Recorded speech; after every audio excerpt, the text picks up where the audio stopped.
words of inspiration and love.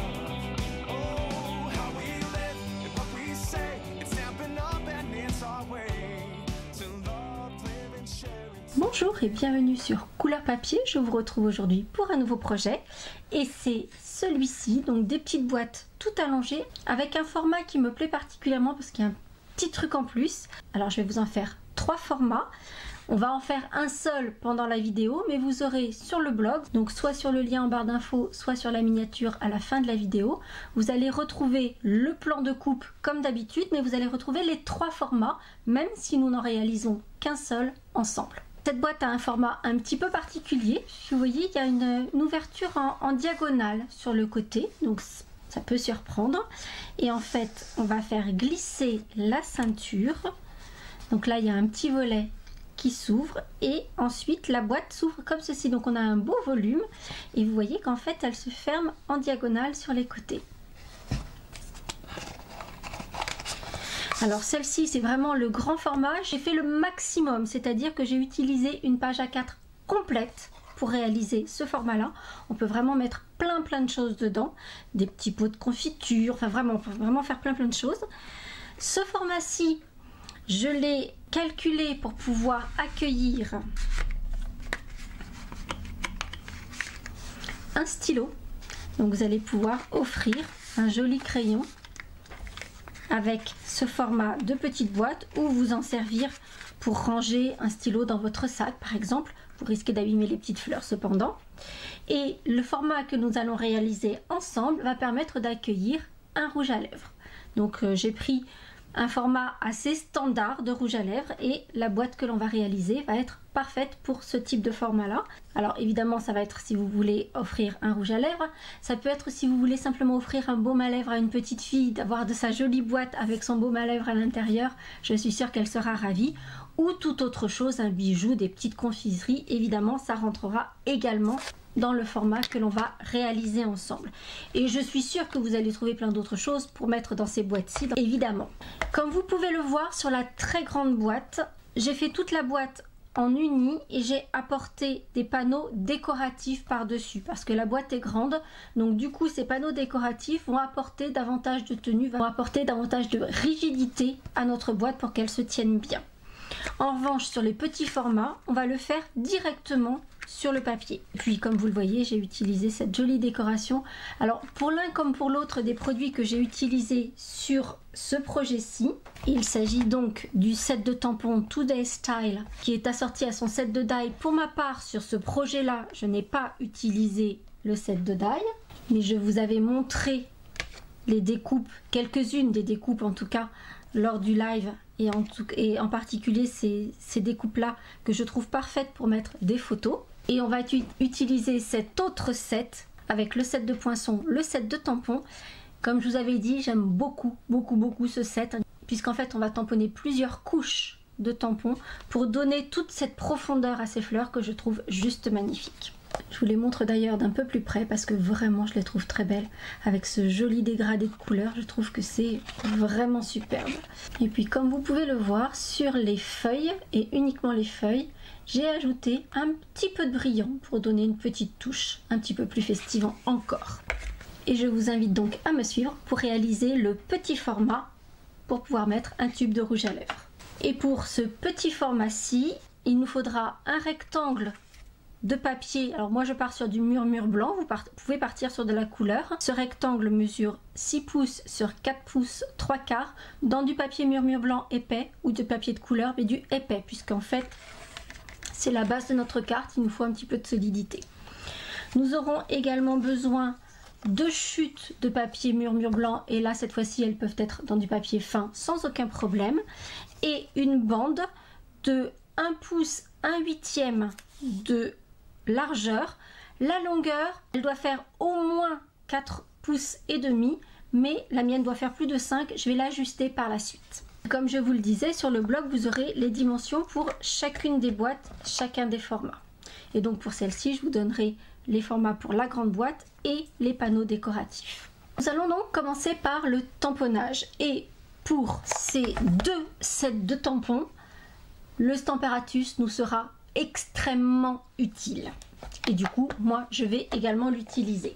Comme vous le savez, quand j'utilise mon Stamparatus, j'évite toujours d'utiliser l'angle près des charnières parce qu'en fait je manque de souplesse à cet endroit là, donc je préfère utiliser cette partie-ci. Afin d'éviter d'utiliser l'angle près des charnières où il y a un peu de rigidité, je vais moi récupérer un peu de souplesse, donc je vais m'écarter des charnières et c'est la raison pour laquelle j'ai dessiné un petit angle ici qui me permet de me repérer.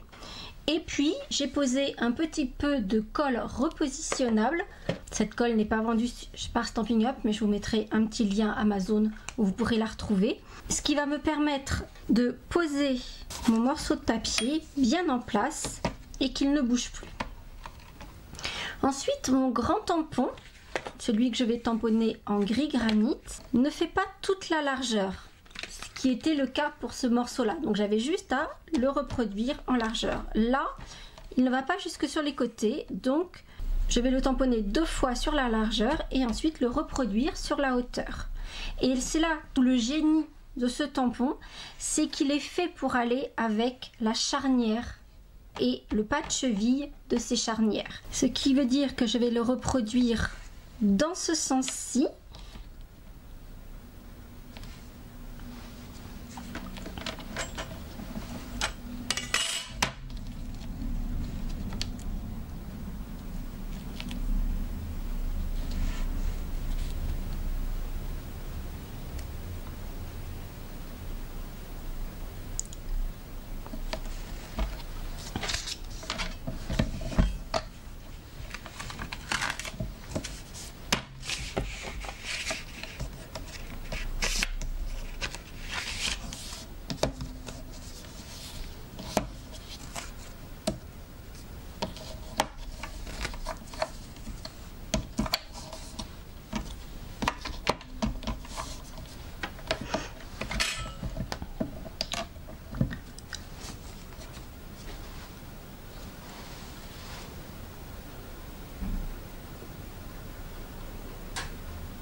Ce qui veut dire que je vais le reproduire en décalant à chaque fois de 2 charnières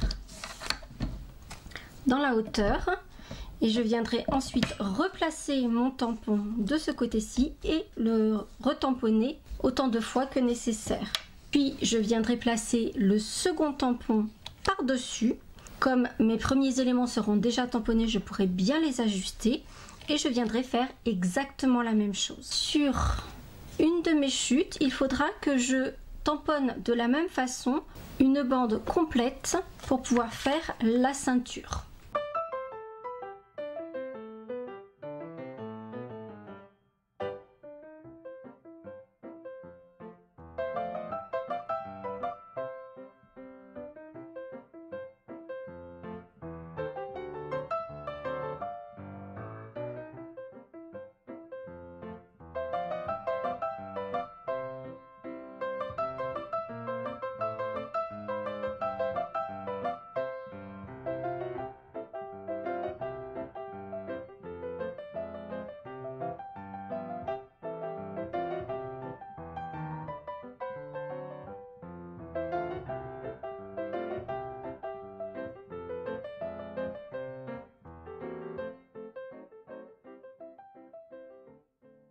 Et voici donc le résultat du tamponnage de mes carreaux de ciment. Donc comme vous avez pu le voir et comme je l'avais fait ici sur l'étui à crayon, sur la bande qui va faire la ceinture, j'ai fait le négatif, c'est-à-dire qu'ici j'ai tamponné en gris granit et fait les petits détails en rose rococo.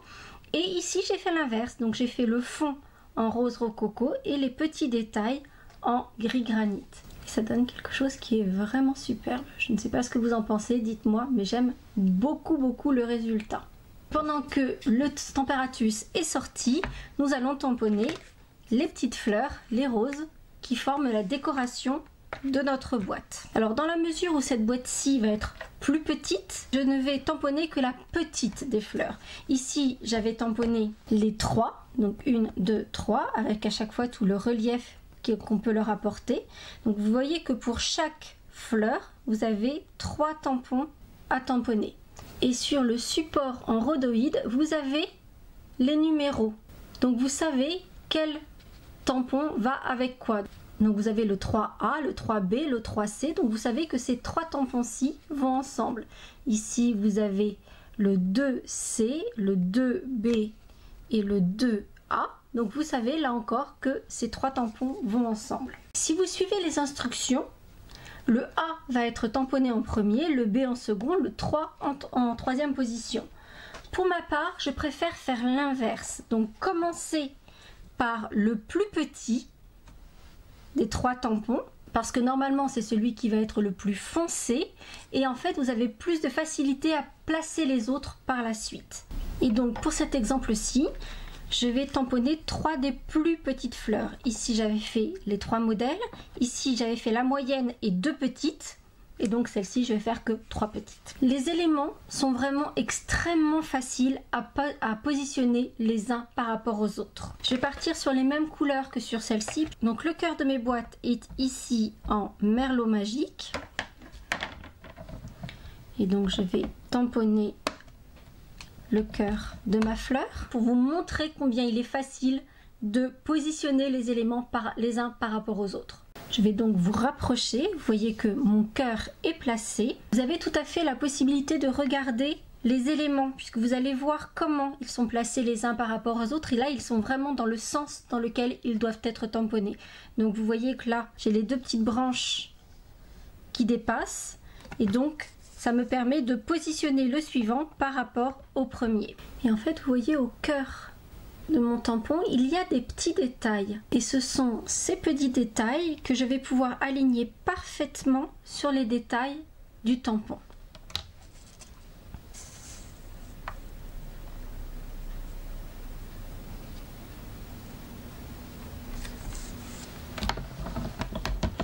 Et je pourrais procéder exactement de la même façon avec la 3e couche à ajouter. Et à chaque fois, je vais éclaircir la couleur.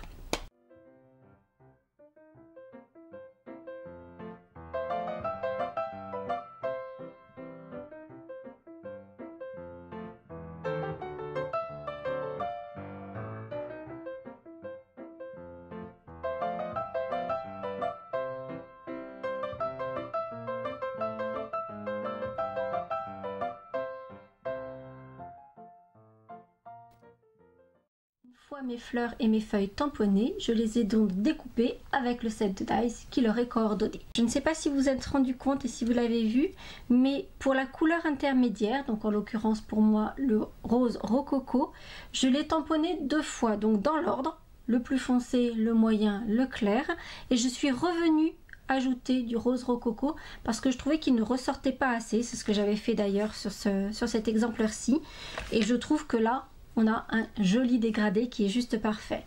Pour information, pour mes fleurs bleues, j'ai utilisé du souffle d'écume, du mystérieuse brume et du bleu nuit pour faire ce dégradé. Nous allons reprendre maintenant les éléments de base de notre boîte, et à commencer par le panneau qui va former la boîte, puisqu'il va nous falloir faire des lignes de marquage et un petit peu de découpe. Pour cela, je vais utiliser ma planche de marquage. Je vais faire le marquage au dos. Je trouve que c'est plus simple, on le voit mieux après pour bien découper. Je vais faire une ligne de marquage à 1 pouce et à 5 pouces. Ensuite, je ferai faire un quart de tour à mon papier et je le marquerai à 1, 2, 3 et 4 pouces. Donc c'est vraiment extrêmement simple. Et puis je vais réaliser quelques découpes, mais je vous montre ça tout de suite après.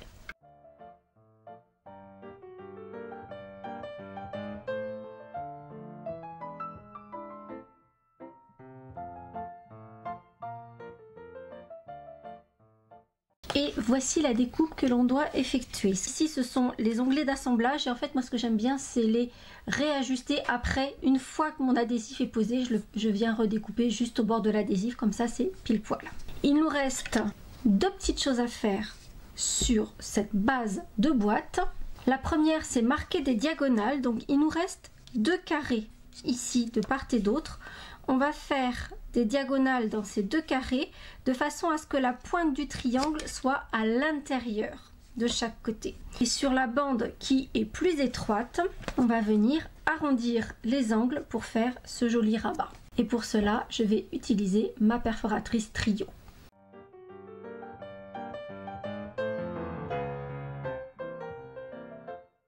Une dernière petite chose avant de la mettre en forme, ça n'est pas une obligation mais ça fait partie de mes petites manies.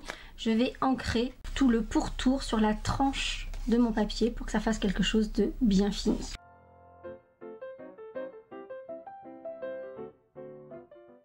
On va ensuite appuyer chacune des lignes de marquage, placer de l'adhésif double face sur les 4 onglets et venir les placer sur l'arête adjacente.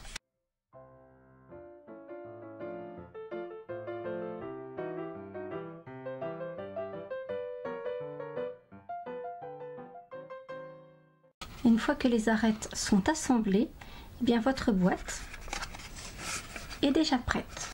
N'oubliez pas, lorsque vous appuyez toutes les lignes de marquage, de bien appuyer également les diagonales dans les carrés, puisque c'est ce qui fait que votre boîte va se fermer facilement et impeccablement.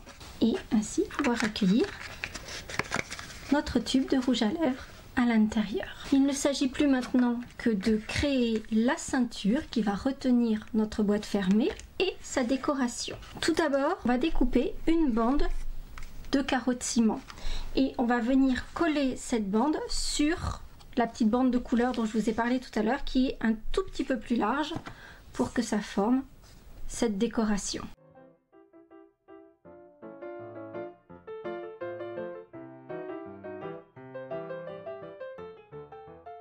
Une fois les deux morceaux assemblés, on va d'abord faire une ligne de marquage sur l'extrémité. Pour cette bande-ci, 4 carrés c'était déjà trop, donc je suis vraiment allée jusqu'au bout et j'ai réajusté à la fin. Pour celle-ci, je savais que 4 ça n'était pas assez, donc j'en ai fait 8 et ensuite j'ai réajusté. Ici, je sais que 4 carreaux ça va être à peu près ce dont j'ai besoin, donc c'est la raison pour laquelle je vais faire l'onglet qui va accueillir l'adhésif en dehors des dessins. Et comme je vous l'ai déjà montré sur de précédents projets, quand je fais des ceintures comme ceci pour retenir fermé une boîte, j'aime bien marquer la ceinture directement sur la boîte, ce qui permet qu'il y ait suffisamment de jeu mais pas trop pour que la ceinture puisse être enlevée et remise facilement. Donc je vais positionner ma ceinture sur la boîte, marquer le papier, appuyer correctement cette première marque,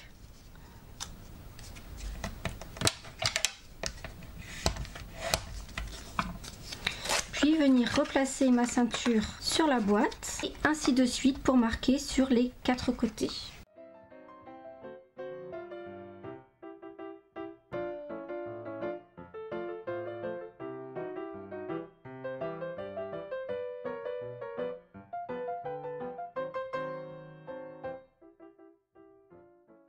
Et on obtient ainsi notre ceinture de fermeture que l'on peut facilement glisser et extraire de notre boîte. Il ne reste plus qu'à procéder à la décoration. Alors avant de poser mes fleurs sur ma boîte, je vais leur donner un petit peu de relief, un petit peu de volume. Je vais donc utiliser mon outil touche à tout et en fait je vais garder le bouchon sur l'outil et je vais faire rouler le capuchon sur l'extérieur de la fleur en me positionnant sur l'envers de la fleur. Donc comme ça je fais revenir tout autour et ensuite je reviens sur le devant et je pousse sur le milieu, ce qui permet de donner une jolie forme à mes fleurs. Pour les petites feuilles, je vais utiliser une petite pince plate comme ceci qui ne vient pas de chez Stampin' Up. Je pense qu'on peut en trouver sur Amazon. J'essaierai de vous en trouver si je trouve un lien. Ça fait très longtemps que je les ai. Et ce que je vous avais dit déjà lors de précédentes vidéos, c'est qu'on arrivait à en trouver chez Audio. Et en fait, on va simplement pincer la feuille et faire un petit quart de tour. Mais avant cela, comme je vous disais, j'ai ajouté un peu de brillant. Et donc, je vais mettre du pinceau Wink of Stella sur mes feuilles.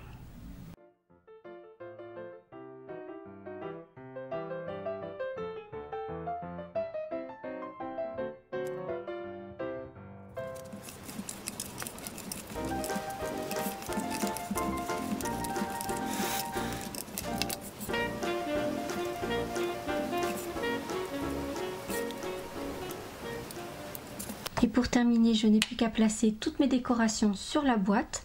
Les fleurs vont être placées avec un dimensional.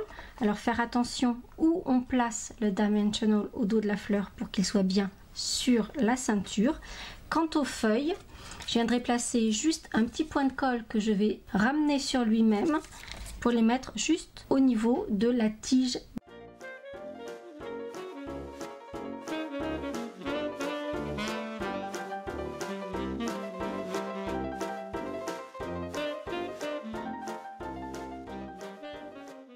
Et voici notre petit étui prêt à accueillir son tube de rouge à lèvres.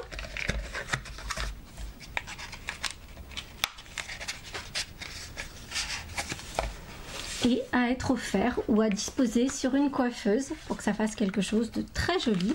J'espère que ces 3 petites boîtes, chacune avec leur format, vous auront plu, que ces décorations avec ces jolis roses vous auront séduite, que vous apprécierez l'effet carreau de faïence de différentes couleurs, ici en merlot magique, ici en rose rococo ou en mystérieuse brume. Si c'est le cas, vous n'hésitez pas à mettre un petit pouce en l'air.